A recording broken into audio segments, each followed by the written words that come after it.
Hello friends, সেদিন ছিল আমার বাবার বাড়িতে শীতের মরশুমের পিকনিক। পুরো ফ্যামিলি পিকনিক কিন্তু।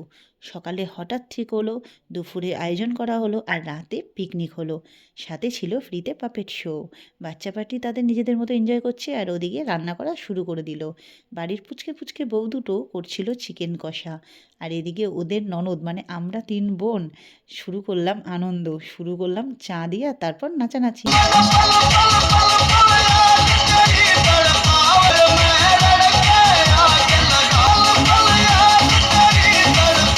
যেই দেখলো আমরা দুই বোন একটু র্যাকেট খেলছিলাম, অমনি আমাকে ধরে পড়ে বসিয়ে দিল বেগুনির বেগুন কাটতে।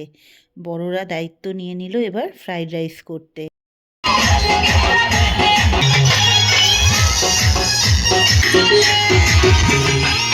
যতই বন্ধুবান্ধব জীবনে থাকুক না কেন, পরিবারের সাথে এরকম পিকনিক করার মজাই আলাদা।